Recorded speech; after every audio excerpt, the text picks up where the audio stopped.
मौसम तक चैनल आप देख रहे हैं। मैं हूं देवेंद्र त्रिपाठी। स्वागत है आपका नेशनल वेदर बुलेटिन में। इसमें बात 7 जुलाई के देश भर के मौसम की करेंगे। दोस्तों, सैटेलाइट तस्वीरों के अनुसार इस समय देश के मध्य और इससे सटे हुए कुछ पूर्वी क्षेत्रों तथा उत्तरी भागों पर बादल काफ़ी हैं। बंगाल की खाड़ी और अरब सागर की सक्रियता यहाँ पर साफ साफ नजर आ रही है। लेकिन कहीं ना कहीं जीएफएस का जो मॉडल इस समय प्रोजेक्ट कर रहा है बारिश के लिए, आने वाले समय के लिए, उससे थोड़ा सा डिफरेंट वेदर देखने को मिल रहा है। आप सबके कमेंट से भी पता चल रहा है और एक्चुअल फिगर जब मैं देखता हूं, बैठकर स्टडी करना शुरू करता हूं कि किस तरह की बारिश हुई, कैसा कैसा अनुमान मैंने लगाया था, तो उसमें थोड़ा सा डिफरेंस देखने को मिल रहा है। उसकी वजह यही है कि कई बार जब अलग अलग मौसमी सिस्टम होते हैं, हवाओं की दिशा में एक रूपता नहीं होती है, सिमेट्री नहीं होती है, तो उसमें थोड़ा सा परिवर्तन, थोड़ा सा वेरिएशन यानी कि बदलाव होने की संभावना या आशंका बनी रहती है। फिलहाल अगर हम मौसमी सिस्टमों की बात करें तो ऑफशोर ट्रफ एज यूजुअल बनी हुई है और अभी फिलहाल ये कई दिनों का वेदर फिनोमेना है जो यहाँ पर लगातार इसका प्रभाव बना रहेगा पश्चिमी घाट पर। तो सूरत और वलसाड़, नवसारी से लेकर यानी गुजरात के तटों से लेकर केरल के तटों तक लगातार इसका प्रभाव यहाँ पर बना रहेगा पश्चिमी घाट पर। और इसी वजह से यहाँ पर मानसून के काफ़ी ज़्यादा सक्रिय रहने की संभावना है, विगरस रहने की संभावना है। और कहीं ना कहीं इसके प्रभाव से जो इंटीरियर पोर्शन है, साउथ इंडिया या सेंट्रल इंडिया के इन भागों पर भी असर दिखाई देगा। इसके अलावा जो एक्सिस ऑफ मॉनसून ट्रफ है वो अभी बीकानेर और आगे कोटा से होते हुए यानी राजस्थान के पश्चिमी और पूर्वी क्षेत्रों से आगे बढ़ते हुए रायसेन और मांडला पश्चिम बंगाल, पूर्वी मध्य प्रदेश में, और उसके बाद अंबिकापुर यानी उत्तरी छत्तीसगढ़ और बालासोर उड़ीसा, इन भागों से होते हुए बंगाल की खाड़ी के बीच बनी हुई है। तो इन सभी सिस्टमों, इन दोनों सिस्टमों का बहुत प्रोमिनेंट इम्पैक्ट रहेगा आने वाले समय में, और डब्ल्यूडी का भी इम्पैक्ट रहेगा। सर्कुलेशन सिचुएशन यहाँ पर पाकिस्तान के उत्तरी क्षेत्रों पर है। तो कई मौसमी सिस्टमों के कारण आने वाले 24 घंटों में यानी 7 जुलाई को देश के उत्तरी क्षेत्रों में थोड़ा सा बारिश बढ़ेगी पहले की तुलना में। मध्य क्षेत्रों में सामान्य रूप से बारिश जारी रहेगी, पूर्वी भारत के क्षेत्रों में सामान्य रूप से बारिश जारी रहेगी और साउथ पेनिनसुलर रीजन में जारी रहेगी। लेकिन कैसे, किन क्षेत्रों में बारिश होगी, ये बताना ज़रूरी है क्योंकि डिटेल में जानना आपके लिए बेहद इंपॉर्टेंट है, खासतौर पर किसान भाइयों के लिए। देश भर में अगर बारिश की संभावनाओं की बात करें तो अगले 24 घंटों के दौरान जो फुटहिल्स है यानी हिमालयी क्षेत्र से सटे हुए जो रीजन है, यहां पर काफी हलचल रहेगी, मानसून की सक्रियता रहेगी। इसके अलावा मध्य भारत के कई क्षेत्रों में काफी बारिश होने की संभावना है। पूर्वोत्तर में बारिश होगी और साथ ही साथ पश्चिमी घाट पर पश्चिमी भारत में बारिश होगी। सबसे पहले शुरुआत पश्चिमी भारत के क्षेत्रों से करते हैं, लेकिन थोड़ा सा डिफरेंस देखने को मिल रहा है। एनडब्ल्यूपी यानी जो मॉडल है, इन मॉडल्स का जो प्रोजेक्शन है, जो कैलकुलेशन है, उसके विपरीत थोड़ा सा मौसम देखने को मिल रहा है। जैसा कि मैं बार बार कह रहा हूं कि जिस तरह का अनुमान मैं लगा रहा हूं उससे थोड़ा अंतर आ रहा है एक्चुअल वेदर में। वो डेटा देखने के बाद, डेटा का एनालिसिस करने के बाद पता चलता है। तो यहां पर केरल में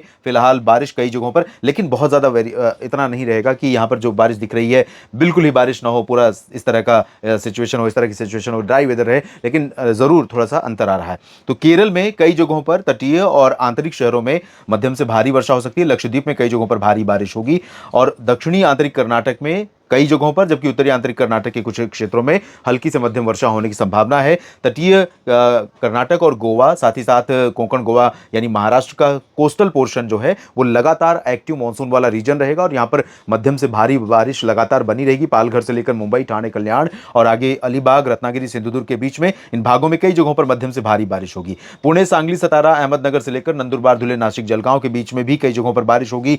संभाजीनगर से लेकर नांदेड़ के बीच में और अकोला, वर्धा, यवतमाल, नागपुर से लेकर चंद्रपुर और गढ़चिरौली के बीच में कई जगहों पर मध्यम से भारी मानसून वर्षा होने की संभावना यहां पर दिखाई दे रही है। और यहां पर तेलंगाना में काफी दिनों के बाद बारिश बढ़ रही है। तेलंगाना में अनुमान यह है कि हैदराबाद, खम्मम, रामागुंडम समेत तमाम जगहों पर मध्यम से तेज वर्षा हो सकती है। और उत्तरी तटीय आंध्र प्रदेश के क्षेत्रों में या रायलसीमा में और तमिलनाडु में फिलहाल मानसून का थोड़ा सा कमजोर प्रदर्शन दिखाई दे सकता है। बहुत हैवी रेन के चांसेस यहां पर नहीं रहेंगे, बहुत अच्छी रेन के चांसेस नहीं रहेंगे। हैवी तो बहुत दूर की बात है, हल्की से मध्यम बारिश भी बहुत कम ही क्षेत्रों में यहां पर इन दोनों राज्यों में देखने को मिलेगी। छत्तीसगढ़ और ओडिशा पर बारिश बढ़ सकती है। अनुमान यह है कि जो एक्सिस ऑफ ट्रफ बनी हुई है, एक्सिस ऑफ मानसून ट्रफ, उसके कारण बंगाल की खाड़ी का मॉइस्चर लगातार यहाँ पर सेंट्रल इंडिया में ओडिशा और छत्तीसगढ़ के रास्ते आगे बढ़ेगा। तो ओडिशा में कई शहरों में, कई जिलों में, और छत्तीसगढ़ के कई जिलों में, चाहे वो अंबिकापुर हो, पेंड्रा रोड हो, रायगढ़ हो, या सरगुजा, कोरिया, बलरामपुर, और आगे बढ़े तो रायपुर से लेकर के बलौदाबाजार, भाटापारा, कबीरधाम, कवर्धा, बेमेतरा,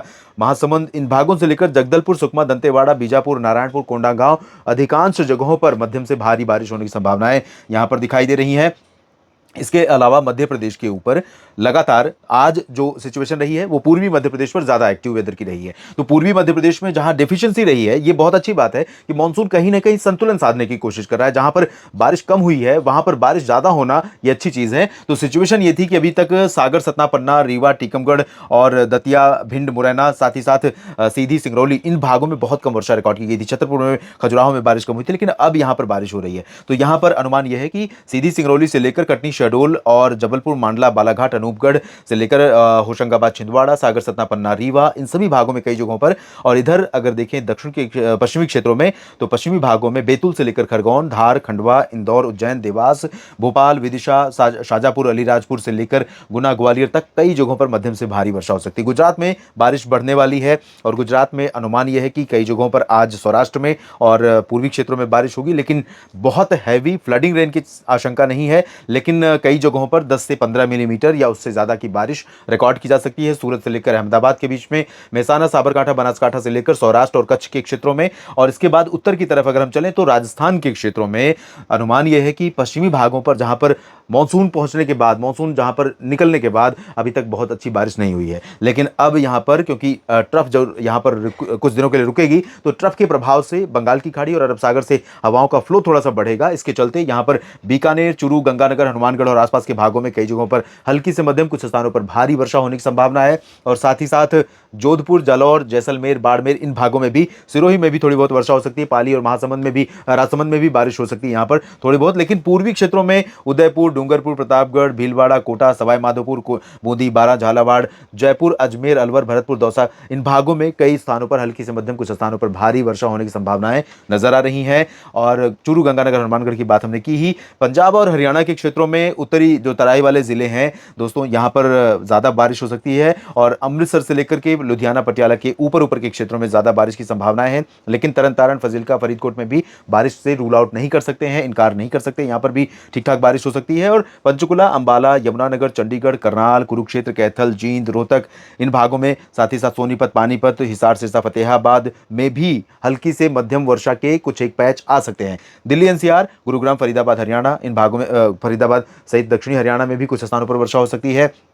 और उत्तर भारत के जो पर्वतीय क्षेत्र हैं, यहाँ पर जम्मू कश्मीर में कल बादल आपको बढ़ते हुए दिखाई देंगे। जम्मू, कटरा, उधमपुर में थोड़ी बहुत बारिश होगी। श्रीनगर, गुलमर्ग, काजीगुंड, पहलगाम में भी बारिश की गतिविधियां हो सकती हैं। गिलगित बाल्तिस्तान, मुजफ्फराबाद से लेकर लद्दाख के बीच में हल्की वर्षा की संभावना है। डलहौजी, धर्मशाला, ऊना, चंबा, शिमला समेत दक्षिणी हिमाचल में और उत्तराखंड के अधिकांश इलाकों में हल्की से मध्यम, कुछ स्थानों पर भारी वर्षा हो सकती है। उत्तर प्रदेश की बात जहां तक है, तो यहाँ पर बीच सेंट्रल पोर्शन में लखनऊ से बरेली, शाहजहांपुर और अमेठी, बहराइच से लेकर के सीतापुर, लखीमपुर खीरी, कानपुर नगर, कानपुर देहात, जलौन, उरई, ललितपुर, इन भागों में कुछ स्थानों पर मध्यम से भारी वर्षा हो सकती है। आगरा, अलीगढ़ से लेकर मेरठ, मुजफ्फरनगर और सहारनपुर, नजीबाबाद के बीच, गौतम बुद्ध नगर, बुलंदशहर, गाजियाबाद के बीच में हल्की वर्षा हो सकती है। अयोध्या से लेकर प्रयागराज, वाराणसी से लेकर गोरखपुर के बीच में, यहाँ पूर्वी क्षेत्रों में हल्की से मध्यम बारिश की संभावना रहेगी। और बिहार में पूर्वी हिस्सों में मध्यम से भारी बारिश, जबकि पश्चिमी भागों में कम वर्षा की संभावना है। झारखंड में बारिश बढ़ेगी और पश्चिम बंगाल के गंगे क्षेत्रों में भी कई जगहों पर बारिश बढ़ेगी। और पूर्वोत्तर भारत में लगातार बारिश की गतिविधियां इसी तरह से बनी रहेंगी। इस वीडियो में फिलहाल इतना ही। आप भी लगातार मेरे साथ बने रहिएगा। मौसम की ताज़ा जानकारियां और मौसम का सारा अपडेट आपको इस प्लेटफॉर्म पर सदैव मिलता रहेगा। धन्यवाद।